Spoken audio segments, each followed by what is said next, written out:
여러분 안녕하세요. 오늘은 사회현상을 바라보는 다양한 관점을 배우기 위한 두 번째 시간입니다. 이번 수업이 거꾸로 수업으로 이루어지는 만큼 디딤 영상을 성실하게 보러 오신 여러분들을 선생님이 많이 칭찬합니다.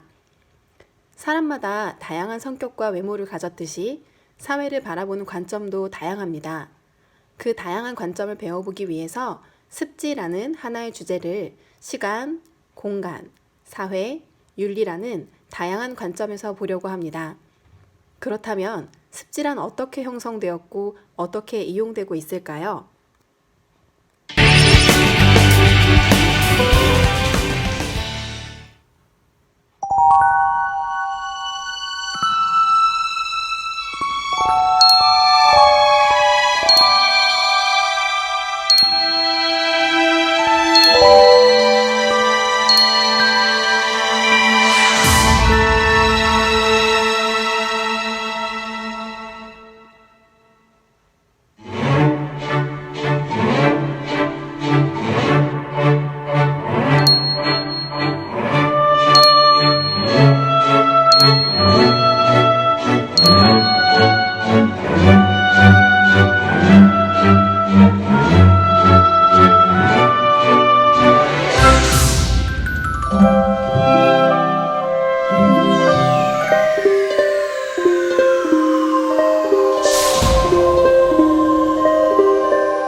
동영상 잘 보셨나요?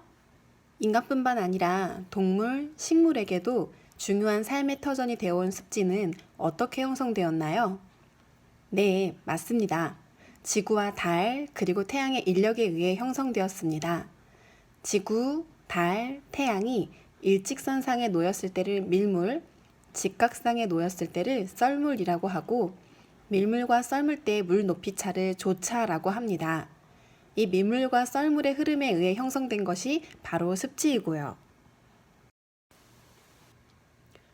우리나라의 서해는 해안선이 복잡하고 조류가 강해 갯벌이 매우 잘 발달해 있는데요. 세계적으로도 이름이 높아 세계 5대 갯벌로 손꼽히기도 합니다. 그렇다면 갯벌은 어떻게 이용되고 있을까요? 가장 많이 알려진 갯벌의 이용 모습 중 하나는 아무래도 갯벌을 그 자체로 이용하는 것일 겁니다. 일례로 서해의 큰 조수간만의 차와 풍부한 일조량, 그리고 여름철 적은 강수량을 이용해 천일염을 생산하는 염전이 있는데요. 이 모든 조건이 맞았더라도 양질의 갯벌 없이는 불가능한 일이었습니다. 또한 앞선 동영상에서 보셨듯이 밀물과 썰물대의 물의 흐름을 이용해 대나무 통발을 설치하거나 돌무더기를 쌓아 물고기를 잡는 등 전통 어업 방식들도 있습니다.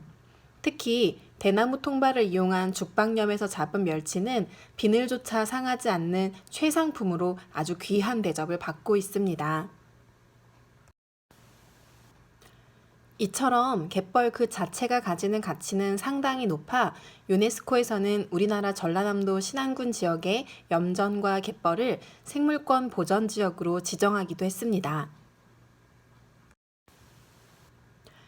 최근에는 갯벌을 축제에 이용하는 모습이 세계적으로 알려져 유명세를 타고 있죠. 미국의 한 방송사에서도 취재를 왔을 만큼 유명해진 충남 보령의 머드 축제가 바로 그것입니다. 동영상을 통해 잠시 간접 체험이라도 해볼까요?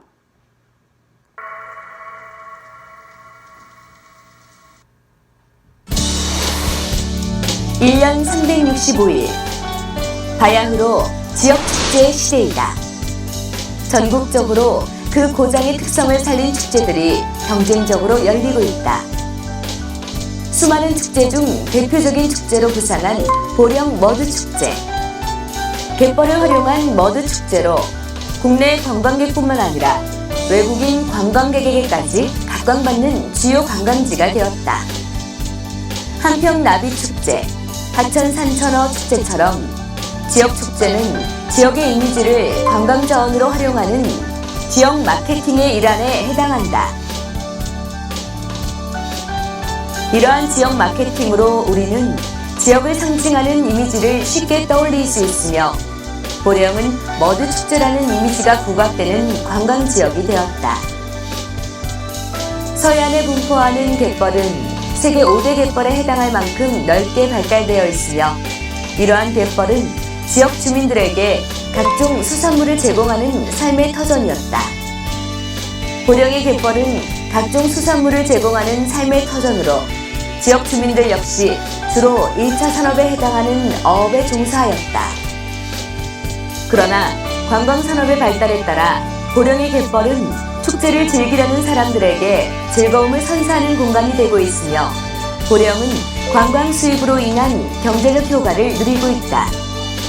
보령 머드축제는 갯벌이라는 자연환경을 그대로 활용한 축제로 최근에는 이러한 환경 친화적인 대한관광이 기존의 대중관광에 비해 각광받고 있다.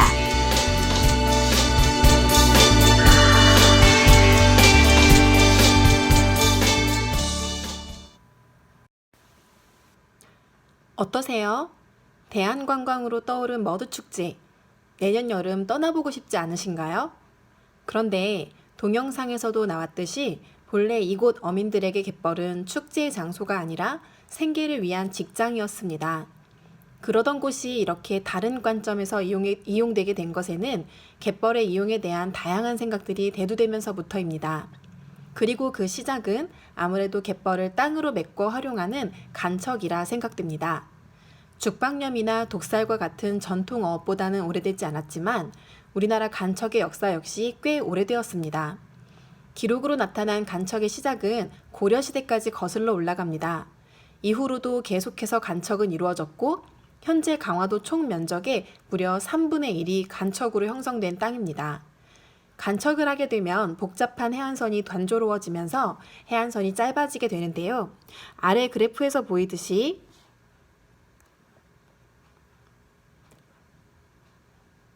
해안선이 복잡해 갯벌이 많이 발달한 서해의 굴곡도 수치가 간척 전후로 가장 크게 변한 것을 볼 수 있습니다.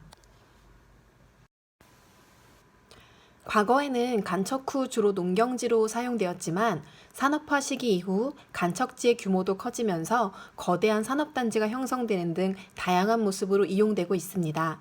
자료에 보이듯이 경기도 평택시의 경우 60년대까지 1차 산업 종사자 비중이 76%에 이를 정도였지만 지금은 2, 3차 산업에 종사하는 사람의 비중이 99% 이상일 정도로 큰 도시로 변모하였습니다. 이 과정에서 서해안 간척을 통해 조성된 평택당진항은 평택 지역 경제를 이끄는 주축이며 인천항과 함께 서해안 시대의 중심 항구로 발돋움하였습니다. 지금까지 갯벌의 형성 원리와 다양한 이용 모습을 살펴보았는데요. 갯벌 자체로 이용하려는 모습과 간척과 같이 개발을 통해 이용하려는 모습 등 다양한 관점이 있었습니다. 그리고 현실에서 이들 관점이 서로 부딪혀 사회적 갈등을 발생시키기도 합니다. 대표적으로 새만금 간척 사업을 예로 들 수 있겠습니다. 국내 최대의 간척 규모로 서해안의 지도까지 바꾼 거대한 사업이었던 새만금 간척 사업은 사업 초기부터 완공된 지금까지도 다양한 입장들이 첨예하게 대립하고 있습니다. 그런데 이 두 가지 외에 갯벌을 그대로 두는 것 자체만으로도 효용이 있다는 관점이 최근 대두되고 있습니다. 꼭 무엇을 하지 않아도 존재 자체만으로도 그 가치가 충분하다는 것인데요. 바로 갯벌의 자연 자원으로서의 역할을 강조하는 입장입니다. 갯벌이 있다는 사실만으로도 많은 자연재해를 막아주는 효과를 주어 상상할 수 없는 사회적 비용을 줄일 수 있다는 것입니다. 이러한 입장을 잘 보여줄 동영상 하나 더 보면서 2차 시 수업 디딤 영상을 마칩니다.